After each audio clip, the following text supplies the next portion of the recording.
Welcome back, guys. We're going to the second hour here of roleplay Sphynx and Satyr. Every time I say that, I look over at XSplit, make sure that I'm reading Sphynx and Satyr, because we're not going to mess it up, chat. Sphynx a hater. Yeah, I know. We're not going to mess it up. We're driving over to the school. So you're in this van. It's a bumpy ride. You're probably jostling against each other. Two goblins stacked on top of each other are not particularly good at driving. So there's definitely a few like sudden stops where you get slammed into each other. I'm definitely grumbling and like ghost braking myself on this side. Like, Jesus Christ, what's going on? Slow down. I feel like I'm kind of used to it. Like I've called these guys before, and like they are like really chatty, but like at the same time they get you from point A to point B. So like they're like, "Get out of the road!" Just constantly yelling at me. You should be on the wrong side. Get on the other side. The speed limit's 35. You're doing 20. I think the only way I could get into the van is laying down. So. While Lilith and Manas are, they're standing up just fine. My head is like right at their knees, or maybe in between the driver and passenger seat in the front. That's probably where, my head's in between. So you just have this giant eye right where your elbow would go, Hector. And I'm kind of just watching intently, but I can't see the road, so I just hear everyone screaming. Aris, is there no way you can just scoot back a little bit? I can hear you blink. Man, it's I'm ridiculous. tall, okay? My leg's already hitting the back. Just please watch your elbow, okay? It's very... I mean, you're denting the ceiling. It's unbelievable. I'm sorry, okay? There's nothing I can do about it. We've got to be inconspicuous. And I turn around to everybody. It's inconspicuous, all right? Yeah. No one leaves the van. The tail and comes up. Manasa's like, yeah. She's like tucking her tail like under her skirt. Like, yes, inconspicuous. Uh-huh. Yeah. Look, that's Hector, really working, Lilith. I know I'm new on the job, but you're the only one here that can fit inconspicuous. And I like look down and see a piece of flesh fall off your arm or something like that. Just like you might.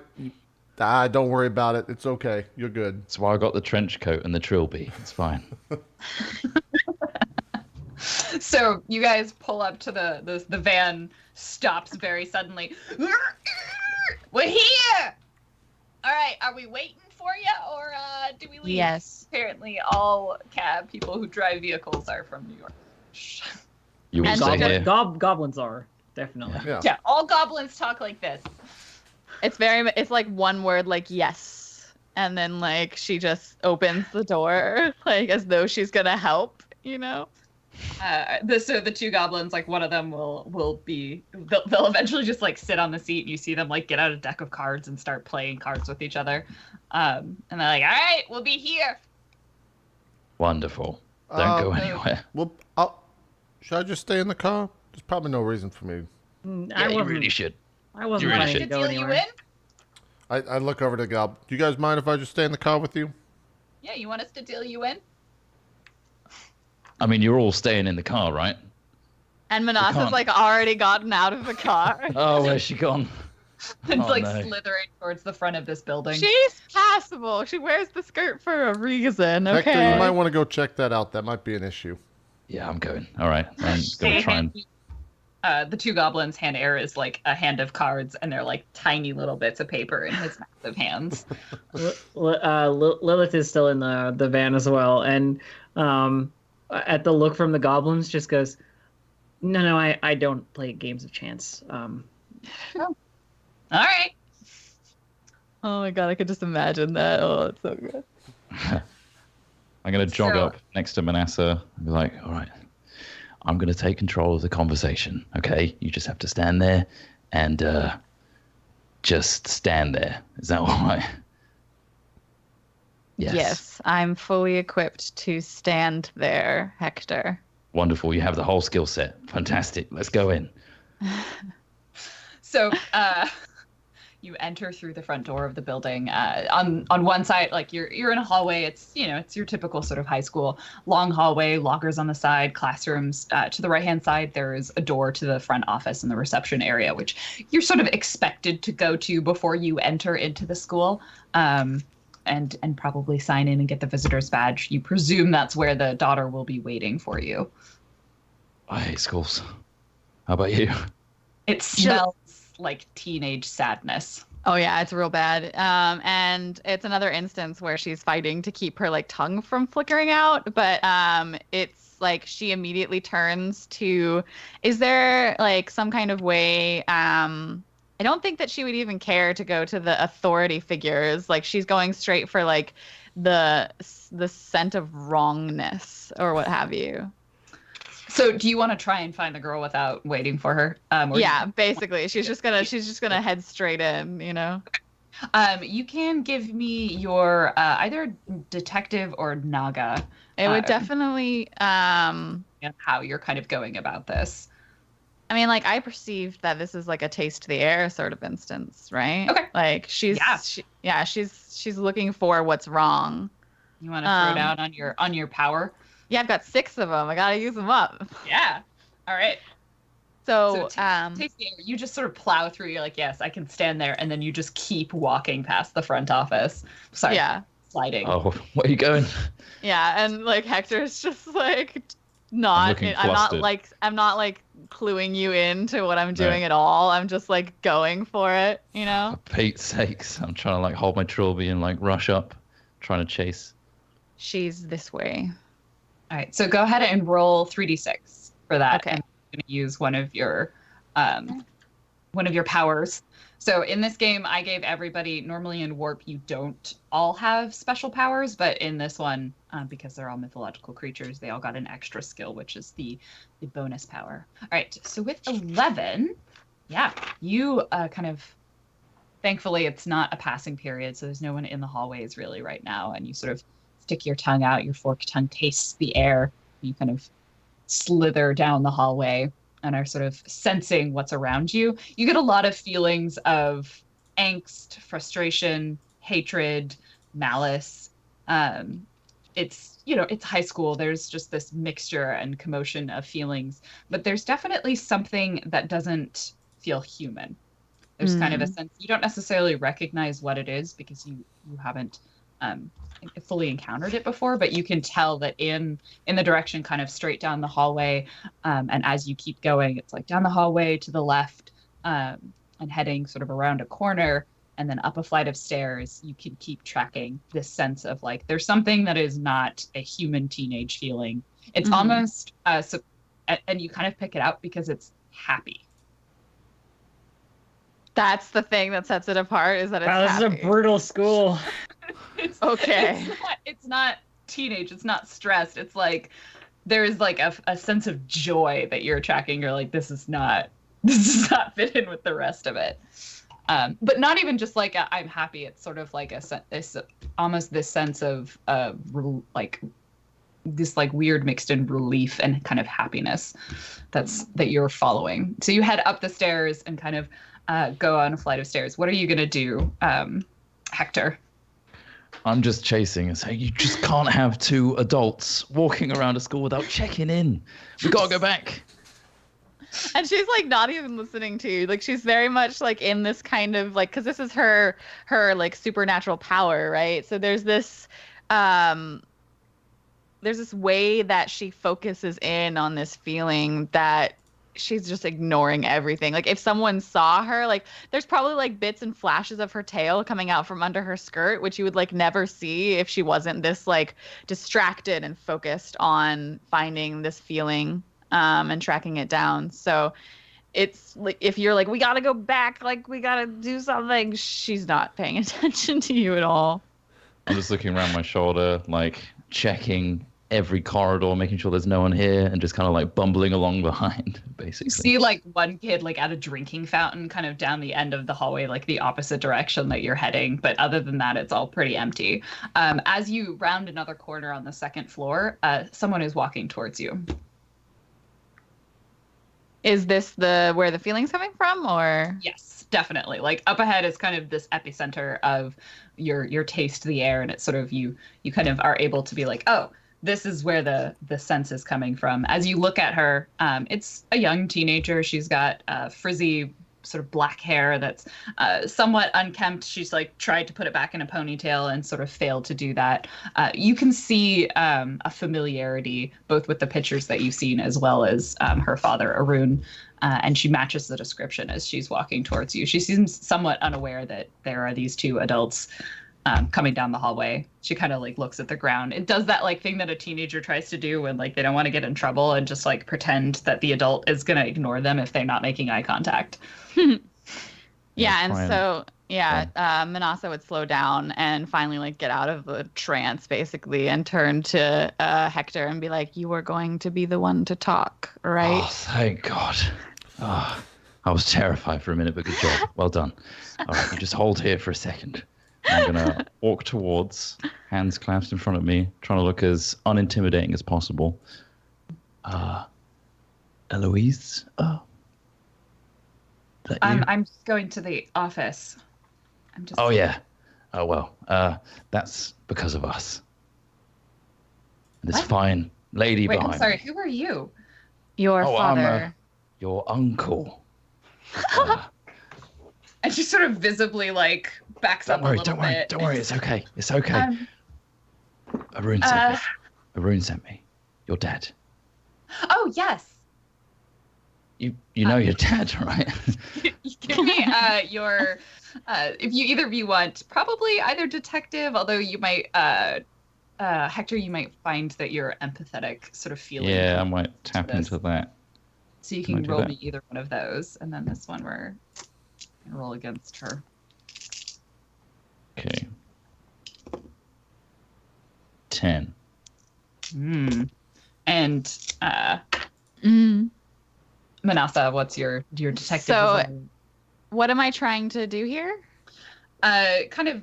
I mean, if you're not trying to learn and like just get a read on her and how she reacted to her father's name or anything. Or no, I'm very much like, this is the child, and if she won't come with us when Hector talks to her, then I will make her come with us. But that's not the now.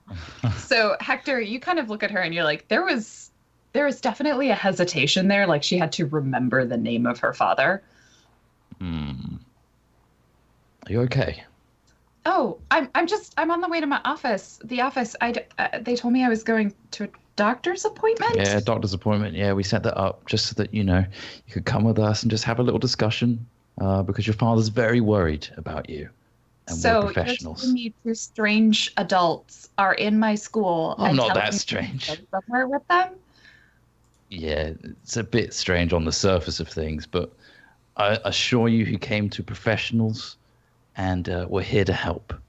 And I'm like looking at you like, of course, you would give everything away immediately to this child who we're researching. That's a great idea.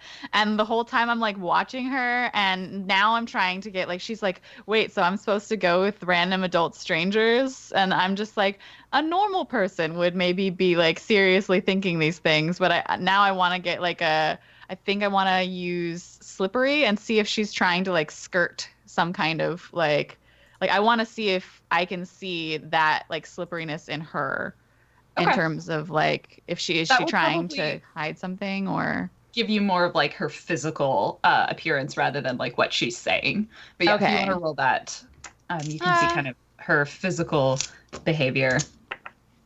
No, I'm going more for like the emotional manipulation. So maybe PI then? That would probably be your PI. Yeah. Okay. That would be more related to what you know about people. Okay, then I'll go with that. That's a 3 die. Okay. Yep. Yeah. So you can definitely tell like she is. I mean, this is a fairly normal reaction. Two strangers have accosted a child in school and told her to come with them. So she's not reacting in a way that makes absolutely no sense for the situation, but she's definitely.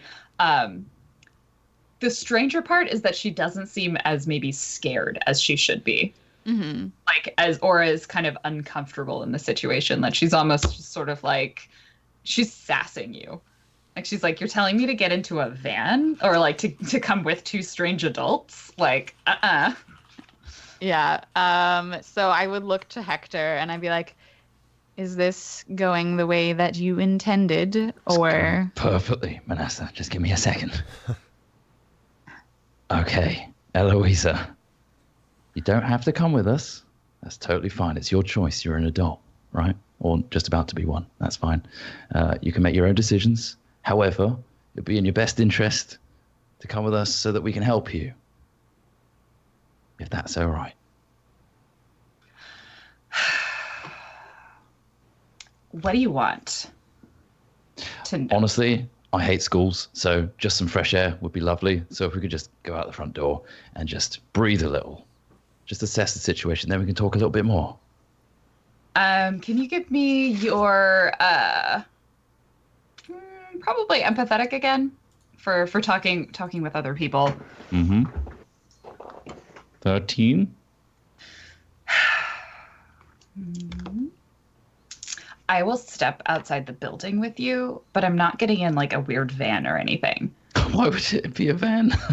Why would I own a van? Ridiculous. All right, come on. Right at that moment, the bell rings. Oh no! And, like the doors flood open, and hundreds of children are now in the hallway. And you like see like visibly like Manasa like stiffens, like she almost forgot that this is where we were and what was gonna happen, that there would be a lot of children.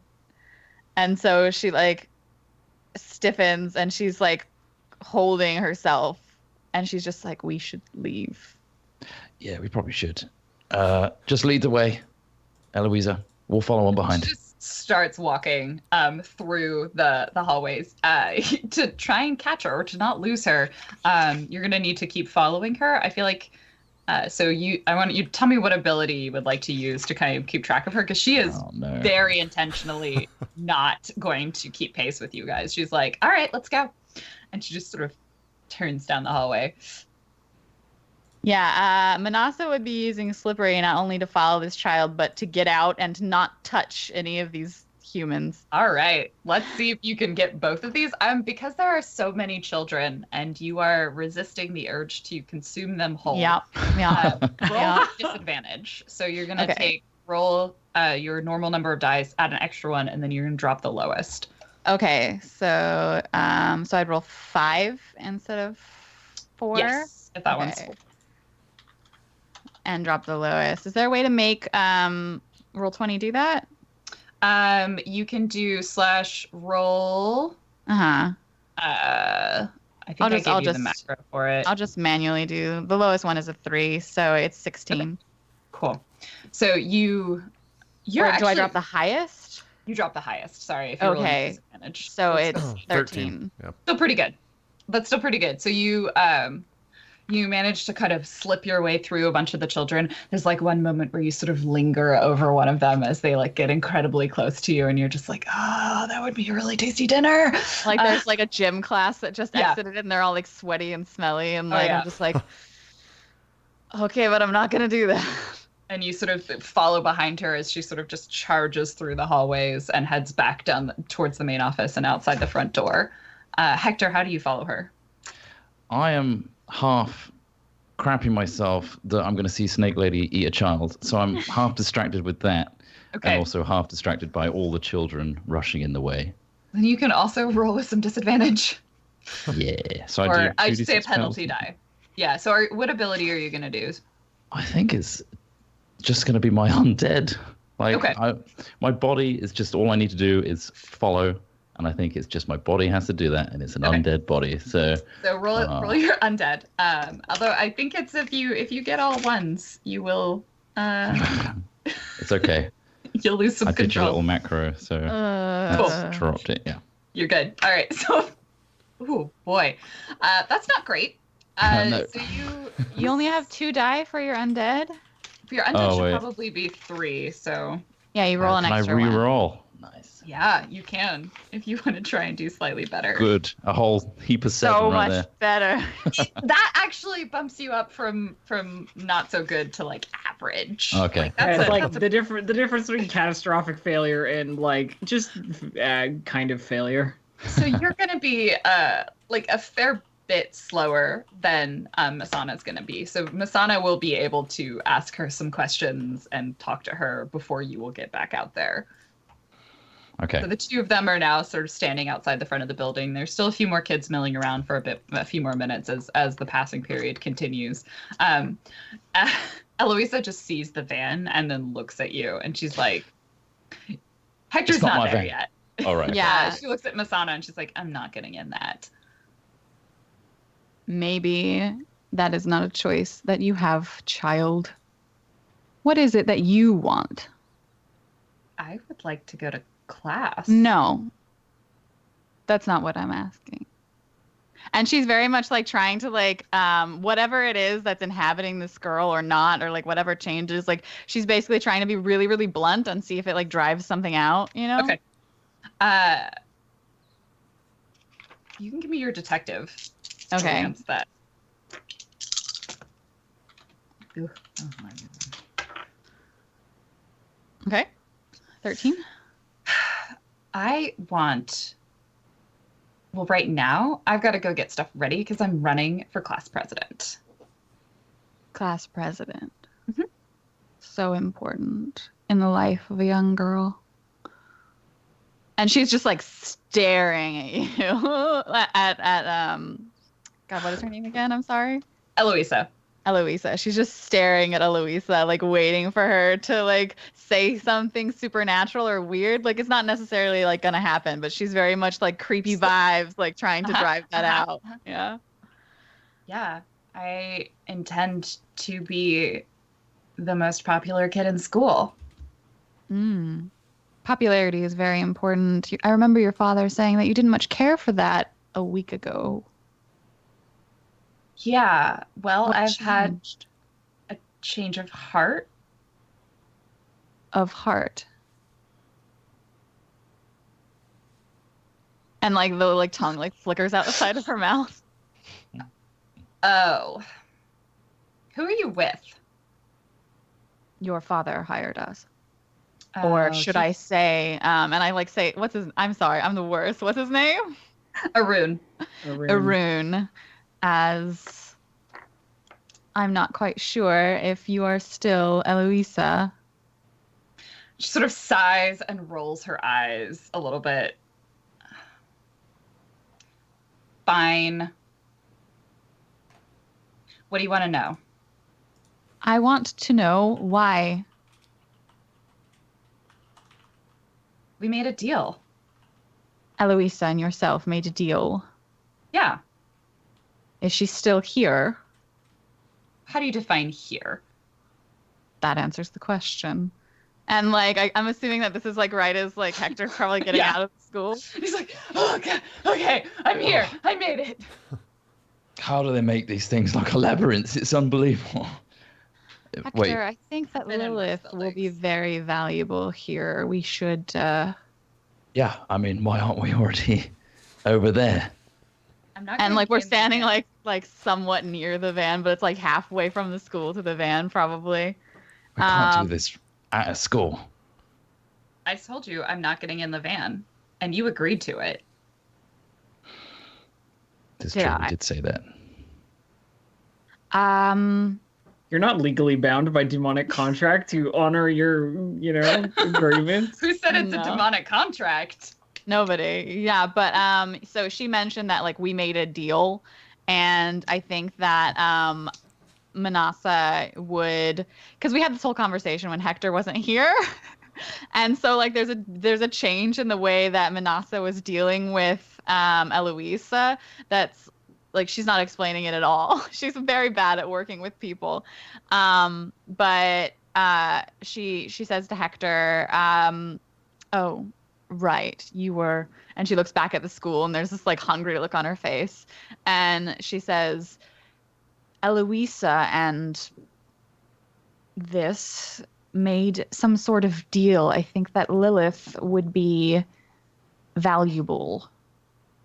Well, if she would not like to go in the van, then maybe there's someone that could help with that. And she like looks towards the van, like making like basically she's talking about Eris, like if this kid doesn't want to go in this van, well, we have a very strong person that might help. Can I just have a second, Manasa, if you wouldn't mind? Eloise, just stay here a second. You notice when actually either of you guys something for perceiving, probably detective, but you might want to use. It should be weird. An argument for something else. Just when you gesture over at the van, like clearly the two goblins are somewhat visible. They've like opened the door and are blasting a bunch of music and like playing cards. You didn't tell them they needed to be subtle. No, he didn't. Yeah, I could definitely roll detective. Is it right? 4d6 for my detective? I think so. Was that your? I got a 14. That's my central. Your expert trait, the one 14. Okay. Still beat me. 13. I'm really good at role playing games. So good. The dice are in your favor. She like looks momentarily uncomfortable when she glances over and sees the van. Like, and it's not just because it's like a creepy van with a Pegasus unicorn painted on the side and she's a child, but there seems something about the creatures, like potentially the goblins, that make her a little bit uncomfortable. More so than the Naga and the Cyclops. Have you seen anything like this before, Eloisa? I already told her I made a deal with Eloisa. All right, we're talking to the other thing, right? I just need to catch up on what I thought you two wanted to talk for a moment. Yeah. That's what we're doing. Would there be something it would be easier to refer to you by than Eloisa? No, unfortunately. That's part of the problem. Oh, you've become one. No, I don't have a name. Lilith. And like she's just like yelling now. She's like, Lilith, come out here. At least do it around the back of the van. She like pulls out her cell phone and is just sort of like, just let me know when you're ready. Just like here's her name from the distance, totally zoned in on whatever she was reading at the time. Starts a bit, the back of the van. Starts a bit, and then like opens the back of the van and steps out in her full, like black robes with the hood up. Oh God, not creepy at all. Bring her around. And goes, yes, what? You're an expert in deal making, aren't you? Yeah, I'd like to think so. Certainly, sometimes. A deal was made that could use your attention. And she's like looking down at her hands and like, yeah, you could be useful here, I guess. And like, oh well, I'll certainly take a look if you'd like. And she, takes her glasses off and like cleans them a bit, puts them back on, and walks over towards this gathering in front of the school with a girl. Right, is anyone going to stop the Lilith that thinks she's super inconspicuous but totally isn't? Right now. At this point, like, there's a couple of people like looking out through the glass, and like a bunch of the students are all sort of glancing at you guys. There's like a tiny glimpse of spaded tail underneath this cloak somewhere. Can we move this somewhere else? We're like seconds away from the Cyclops coming out as well, and then we'll have a real problem on our hands. Hector's like stressing now. I'm really stressing. We can't do this in front of the school. All right, if you promise me that you won't put me in the van against my will, I'll walk over to you and and you'll let me go. I'll come with you for 5 minutes. Done. I promise. And Manasa very obviously doesn't say anything about any promises. Like she's like, yeah, that's fine. The Lilith won't promise anything. There's a handshake between the two of them briefly, and the faint smell of sulfur in the air. Think you hear when you shake her hand the sound of bells. Oh. Interesting. Can I use my demon lawyer powers to figure out what that might be?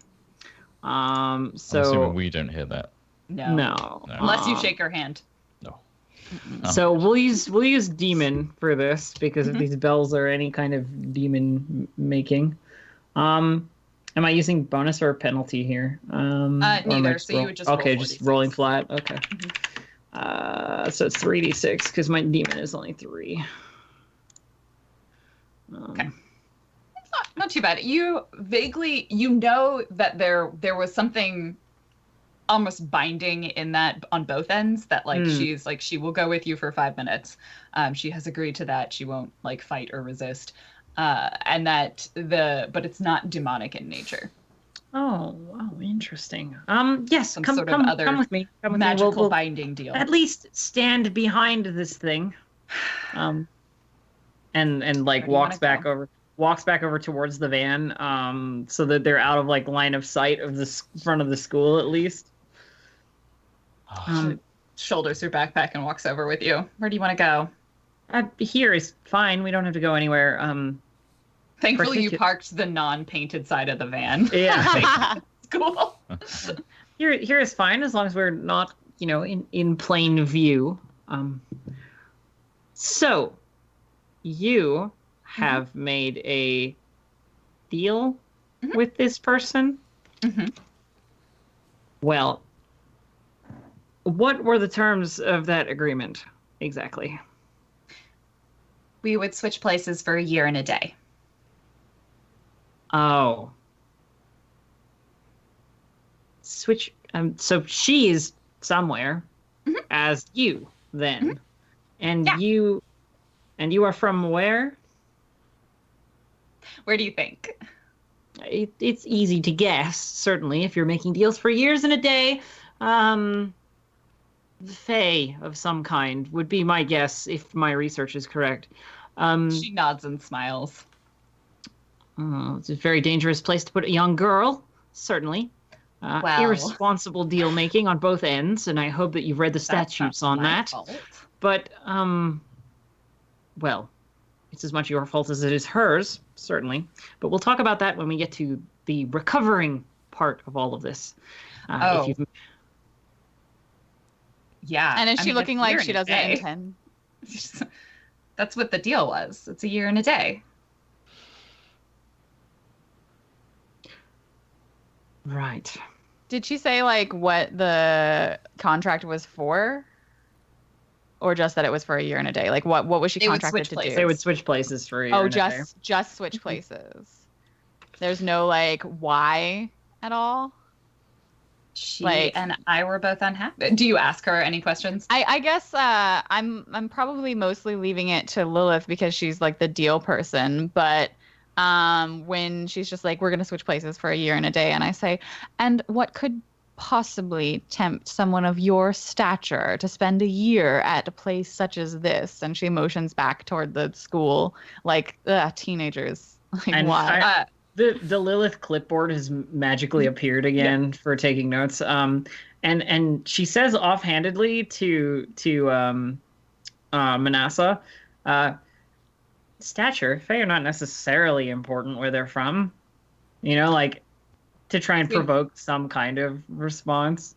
When you say the word stature, she laughs, and it's kind of this sort of melodic laugh. Like there is definitely something like chime sort of inhuman about it, and it's very clearly a manifestation of her truer nature. She's like, my stature? Oh, I don't have any stature where I'm from. Taking notes. Oh, no stature, Fae Realm. Very well. Now, you do understand that this particular deal and the way that you have worded it and the way that I think maybe you haven't considered, and you should always consider a deal. She says as if she does, but she totally doesn't. Always consider a deal. The thing that you have neglected to think about, I think, is the personal safety of either participant. Because it's a year and a day. A year is nothing to me or to you or to him, gesturing to Hector. The dead. Yeah. I don't know what. I don't know what it's like. Bit of it was like skin, flesh falling off. Hair patch. I thought that was only when he's not in his body. It's true. It's occasional. A year is nothing to us, but to a human, it's a fair amount. And if either of you were to come to harm, say, her in the Fae realm somewhere, as you, not knowing the rules, gets herself wandered into a dangerous situation or killed by superior because you have no stature, so to speak, then after that year is up, you're not switching places anymore. So you get to go to wherever that happened and be dead. I think it's in everybody's best interest that we figure this out quickly. Give me your lawyer. Roll your lawyering. See how well you negotiated this. 7. Lawyer. Ooh.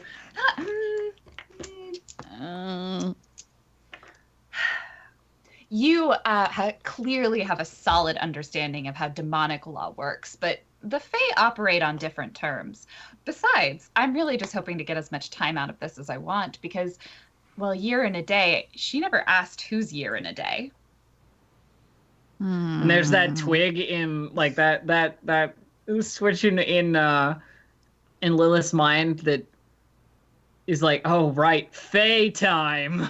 Yeah. A Plutonian year in a day. Like in certain... Yeah, exactly. Like it's that classic like Fae, like you never said how much of a year in a day. You didn't say if it was Mars's year in a day, like Earth's, Feywild, like all of these things. So she's like, at some point, Titania will figure out that she is not who I am, and might do something about it. But until then, I get to be free. I'm gonna saunter around the back. This is freedom for you. Yeah. A dodgy, smelly school. That's freedom. And you still have to go home to Eloise's house, right? Yeah. And still be under the control of a father, live the rules, people on Earth. How are you finding it? Is it nice? It's so great. People are really easy to manipulate. You just give them what they want, and then they forget that it wasn't real. So, like, Manasa's been, like, backed off, but she's like, so, high school's better than prison, How did you get... And she's making, like, an assumption. She's making an assumption that, like, you got out of a bad deal where you were. And she's like, how did you get in touch with Eloisa anyway? Do you want to try and kind of negotiate with her, or maybe threaten her a little bit more? Oh, she's threatening. Like, it was the whole, like, I know more than you're saying, like, sort of threat. Like, you can give me your Naga then, and explain to me how it is you are going to kind of enhance your presence. Okay. Okay. Is there any way to, like, help on rolls? Like, could I be just helping Hector, or... Yeah, like, if you wanna help him, then Hector you can roll, like, your empathetic with a bonus. I was basically trying to give, like, hey, this might be what was actually going on, because Hector was, like, questioning about, like, the dad stuff. So that was her basically talking to Hector by talking to, Eloisa. So, as you're asking about, is high school truly better than being in the Fae, and you say the word, like, prison, she kind of bristles a little bit, and she's like, yes, high school is better than being a slave in the court of Titania. In terms of Fae time, how long are you in prison for? Until Titania deems me free. Who? Could be forever. Titania, queen of... Oh, which court was it? Summer? Summer court. Summer Quite court. big, That's then. what I thought. Yes. Must have done something really dodgy to earn a place there. I'm a prisoner of war. Of war? Yeah, the war between the courts. How long has it been? I used to work for Oberon. In her time, or what? No, like in the 5 minutes that we have. It's only probably been a couple of minutes. Okay. I feel like Manasa is kind of like tapping on the back of the van, and I feel like she knows that this girl only gave us 5 minutes, and she's gonna be like, yo, Eris, like, when she tries to dodge, like, you grab her, because Eris didn't make any agreements of that sort, Very true. So, like, Manasa, like, goes to the side, and she's just, like, knocks on the van, and she, like, makes eyes at you. And she's trying Rude, to, like, invite you into the conversation and be like, we might need you soon, but not actually like say it out loud. So yeah, she like knocks on the door. Can I try and pick up on this, that she's doing that, and kind of back off a little bit to give some space? Little literal physical space. I think you probably would pick up on it. So you sort of start moving away from the door a little bit. You're like, yes. Checking my watch, things like that. Okay, you started a timer in your calculator watch. I was a spy for Oberon, and I was caught. Not a very good spy. Well, did you like? Oberon. Sorry, Eris. Did you get them like knocking? Are you aware that? I would think that I'm probably pretty. The card game. I can count cards because I'm incredibly smart. Oh no! So I'm pretty involved and focused on that at the moment. One of the goblins. Let's see if either of them notice. Oh wow! One of them's like, "Hey, are you counting cards?" No. I'm just. It's a good day to be me. And I kind of. I don't know how I could not, or how I could try to divert them from that. That I'm counting. Maybe cards, I knock a little bit louder and like it gets the goblins' attentions too, or something. Like I really want. If you knock again, if you knock again, I use it as an exit. Oh, the back. Yeah, let me open the door, and I use my feet because I can't really turn around in the van to open up the back. Immediately, Eloise's like, "Whoa!" As you like kick the door open with like your feet, and it slides open, and you kind of like have to shimmy out and around. Right. So that you're no longer in the van. What? Cyclops. Now I know we don't have a large amount of time left to us in our initial bargaining period, however, but I would like to propose something that may be to your liking. Now, you know that if both parties renege on a deal or want to renege on a deal, you can make that happen. There's ways to make that happen. Yes. You could say a year and a day, somewhere where it's much shorter, for example. However, what I want to ask is, I know that you're not going to do that, and I can't harm you because I need the daughter back, the human that you've done this to. Mm-hmm. It's a thing. Certainly, I understand the circumstances. However, there are also positions that could much better suit you and someone of your talents, somewhere that isn't necessarily the human realm. I think maybe you might want to make a different deal with another friend. Not this one, not a mortal.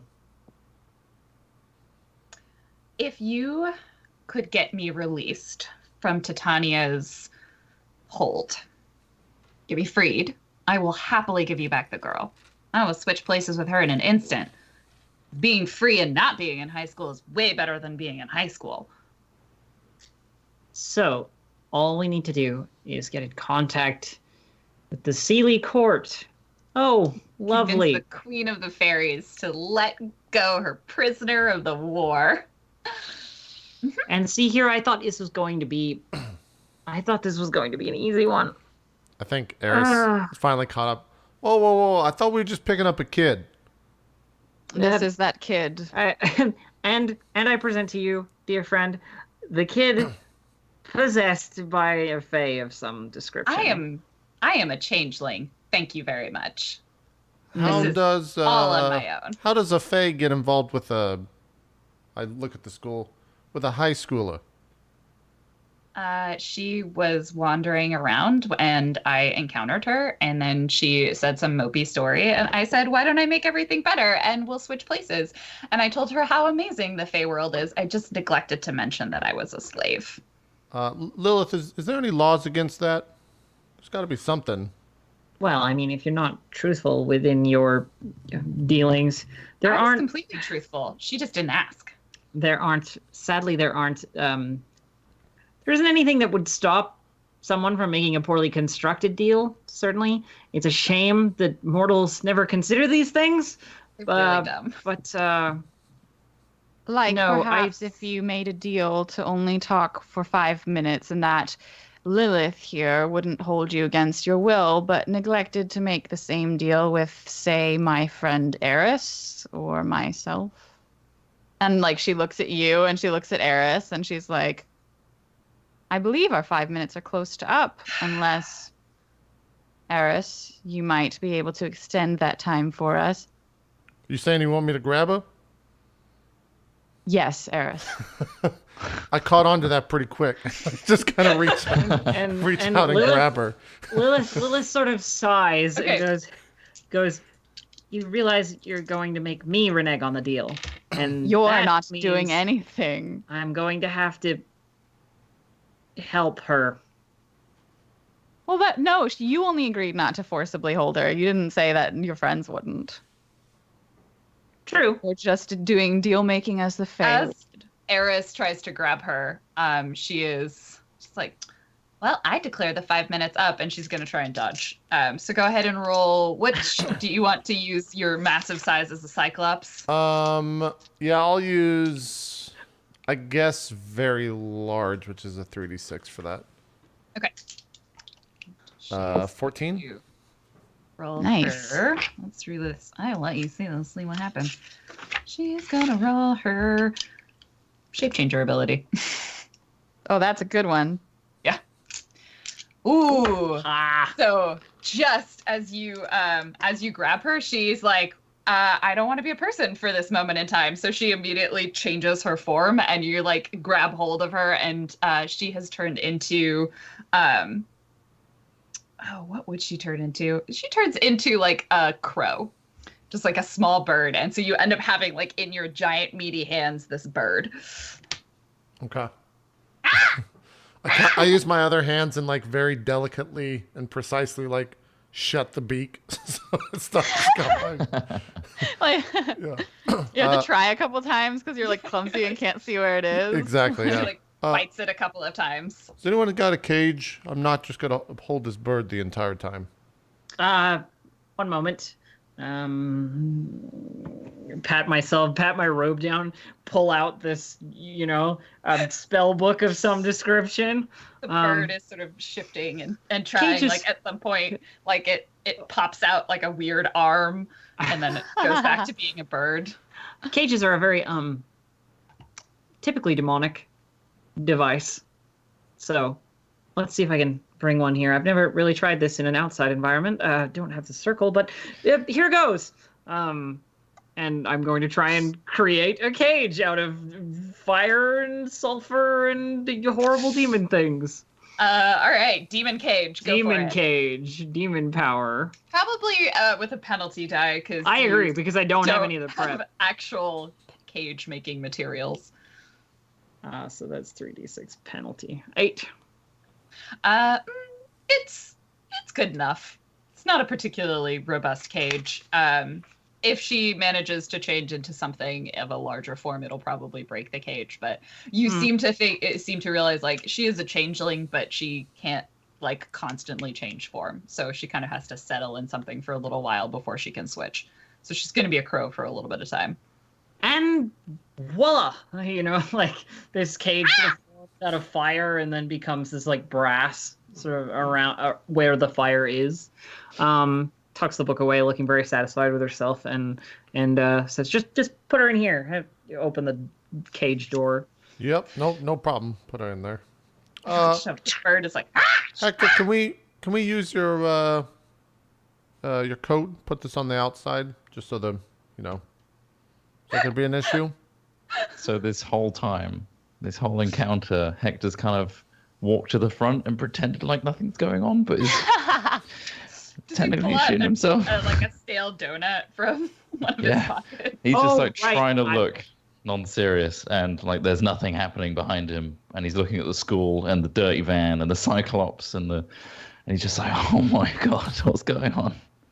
Key point, I actually can't do that because I can't stop her from leaving. So I give someone else the cage, and then they put the bird in the cage. I have no problem putting the bird. You can make the cage. You can just. Oh yeah. Yeah, you're just making a cage. That's fine. Exactly.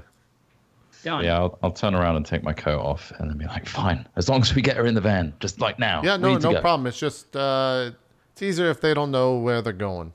I would think. And some other less than legal jobs I've done, we've done this before. It's no problem. Very smart, Aerith. Very smart. I can see why you're the smartest Cyclops. The smartest of my kind. That's what they say. Yeah, it really shows. And I'm going to try and usher everyone to the van. Yeah, we should get back in the van. I'll go in first, I guess. And I kind of dive submarine style back into the van. Watch the tires. Back. We got another round to play. Yeah, well, don't drive and play cards. That's rule number 1 of the road. So we're going back. Where are we going? I don't know. If you could, I need to figure out how we can contact Titania, or at least someone who represents Titania. Sphynx and Satyr bookshelves will have something, I'm sure, but there may be somewhere else, a library or something. And I'm asking our GM here if there's somewhere else. You would probably know that the best way to find out where the court of Titania could be found. So you know that there are pockets of Fae that will pop up, but it's not like a separate realm. It's just sort of like a bubble within reality that they can kind of coexist in. But most of them, much like all supernatural creatures, must make their way in the world as it is without a lot of protection. So if you had headed back to Sphynx and Satyr, or even did some calls to anyone you know who might be connected to the Fae, they could probably direct you to a location that would get you access to the court. Good then. I think access to the court is where we want to be. So I make a phone call. To maybe to Miss Holly if she's at the shop. Probably. Hello. Hello. Miss Holly, it's Lilith. How's it going? Can you look something up for me? I'm not exactly sure of it, but precisely where the pockets of Fae have emerged at this time in the year. If you could give me somewhere that would be Seelie Court rather than unseelie would be lovely. For the summer court, yes. And so you hear the rustling of books and papers. So how's the job going? As she's flipping over pages. Have you found the child? Oh, we have the child, and there's this in the background just we have the child, but she has made bad choices involving the Fae, and we need to get her back from there. Bad choices involving the Fae, yes. Check the star charts, yes. It would appear to be, and then she rattles off a street address of an intersection. She's like, the court should be there. Perfect. Thank you. See you soon, hopefully. I don't know how long daytime. We'll be back relative to now later. And then you just sort of hang up. Already hung up by the time. And then relate the address to our goblin friends. We need to go to blank such and such a place. All right, the crossroads of Heather and Peach. Sounds about right. Now in Seattle. They just immediately turn a U-turn on this very busy road that you were on, and they're like, "Baby, get out the way!" And as we're going, as we're going, I pat the cage and I say, "So much better than prison, isn't it, dear?" Nice. Rude. Lilith, how clued up are you on changelings and their abilities? Well, I'm clued up enough on the kind of deals that you can make with a changeling or with any Fae, really. But the specific abilities of any particular Fae would require a little bit of knowledge. Let me see if I remember anything. Digging through my several notebooks that I've got on me somewhere, and I'm gonna roll my research assistant to know if I know anything about changelings in particular. Let me see here. 17. Yeah, you're fairly aware. The changeling will probably be able to. It'll be they have to rest a little bit between each form. They're not shapeshifters in the sense that they can just sort of rattle between them. What they're actually best at is turning into something that they have seen or that they know. They can look like a person and imitate them fairly accurately. So it would make sense that Oberon used a changeling as a spy. But Fae are better able to detect the differences, right? They would recognize it as a Fae creature.